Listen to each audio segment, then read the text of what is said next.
Guys, in this video, we're going to be looking at the drivetrain that I have put up for my 1972 Camaro Z28 that we call Project OverKill.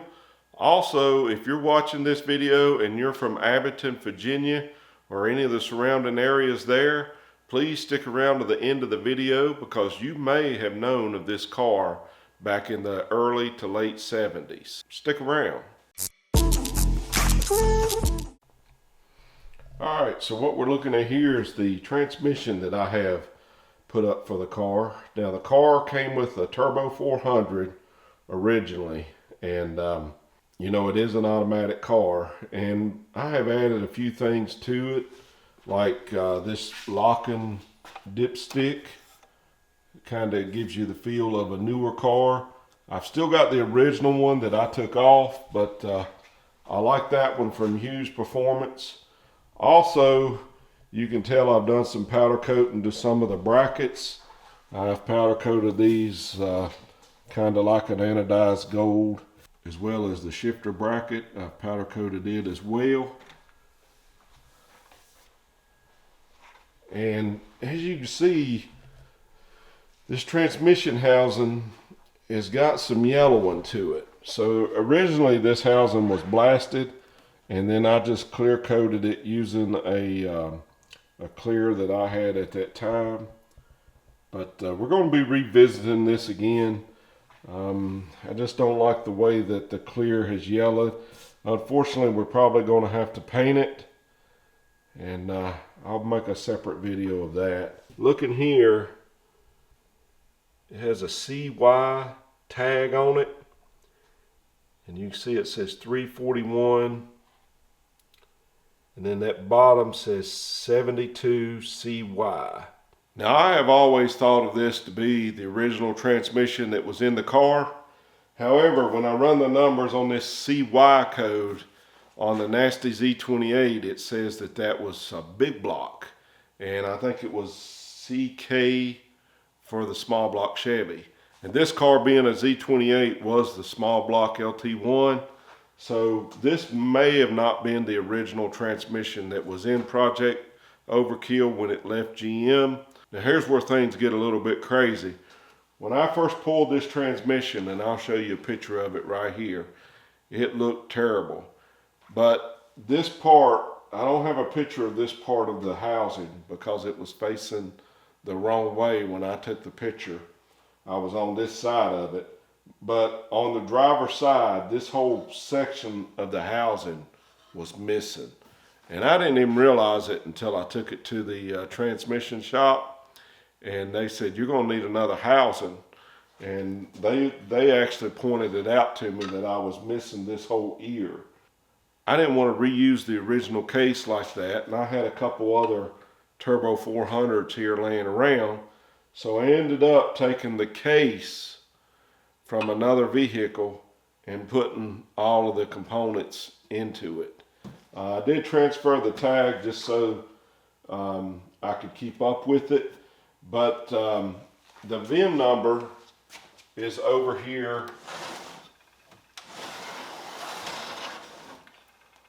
on this section right here, and I'll bring you in for a closer look at that. So right there is the original VIN number. And you know, this is obviously to a different car because I have switched the case out. So I went to look for that original case that I had laying around here, and now I can't find it. So I really have no idea of whether that was the original Turbo 400 for the car because I can't verify the VIN. Like I said, the CY should be for a big block car according to the nasty Z28 website, and the CK should be for the small block. So according to that tag, this would have been on a big block. But I had always thought that it was original to the car, and I'll tell you why. This car's been involved in an accident, and there's some firewall damage that I've showed in the previous videos, as well as some door damage that I have also showed. We've actually repaired the driver's side shell. With the driver's side missing that ear, that points to that same accident. that the car's been in. So I do think that this was original to the car, but I have no way of really knowing. It's possible that it was swapped out at some point. Like I said, I've definitely had to change the case. All right, guys, this is the rear end housing that came out of Project OverKill. It is a 10 bolt, and the date code on it is located right here, be on the passenger side on the bottom flange. I'm not sure if I can get that date code to show up, but it says J20 and then 1. So that would have been October 20, 1971. And we know that Project OverKill is a 12B car, meaning that it was manufactured the second week of December 1971. So with this being an October date, I feel pretty certain that it is original to the car. There's also some other casting numbers on the passenger side axle tube, and I'll post a picture of those right there. It starts with CB, meaning a 4:10 gear ratio, and that's actually what I took out of this rear end housing, was a 4:10. I kind of went back and forth between the 373 and the 342. I actually went with the 342 gears and put back in. I wasn't one that done the work on this. I did do a lot of the small parts as far as the powder coating, like this axle cover, and I did the backing plates and stuff. A good friend of mine, he actually powder coated the whole housing for me, and I just so happened to be going on an out of town trip for a couple weeks, and there was a fellow that come highly recommended to me in another town over that actually rebuilds these rear ends, and I actually took him the parts, and he rebuilt it while I was gone on that trip. It's basically got a Eaton posi unit in it. I beefed up the axles with 30 spline Moser axles. Woody over at the Nasty Z site, he made me these Moser pucks to cover up the hole in the axle, which I really like that. And as far as this cover goes, I have a Moser cover for it that I've kind of powder coated and painted the emblem and everything on it. I'll show you a picture of that.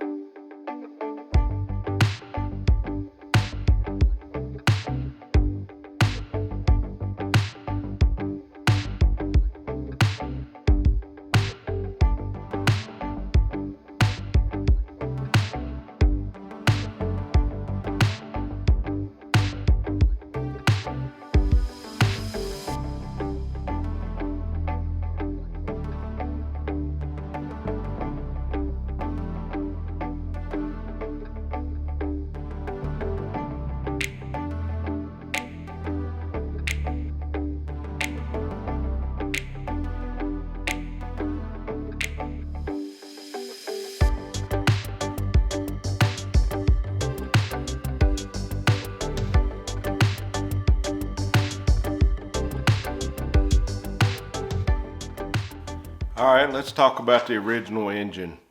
When I bought this car, it had an LM1 engine from a later Camaro in it, and the original 1972 LT1 engine was long gone. When I first started out in the restoration process, and I actually found out that this car was a true Z28, I just kind of went crazy with the numbers, and I just thought, man, this thing's got to be put back all original. But the more I started chasing those numbers, I realized I had kind of bought the wrong car for that. I was missing way too many of the original parts, and I knew this car would never be numbers matching again without that original engine. I basically had two options at the time when I was going to build an engine for this car. I could find a correct dated block, and there's one here on eBay right now that I don't know if this will focus, but the bid price on it is $3,000 for a CKT 72 LT1. But you know, there's a lot of the other parts that I don't have, such as the heads, the intake, things like that. I've got a few of the parts because some of those were transferred over to the LM1 that was in the car, but I'm still missing a lot of the parts that I needed. So I kind of pivoted in the restoration, and yes, Project OverKill is a true 1972 Z28, but it's not a numbers matching car. So I got to thinking, if I didn't go this route and build a correct dated engine for the car, what would be the next best thing? And I remember watching Overhauling one day and Chip Foose talking about, opening up the hood of the car and basically the engine being the jewel of the car.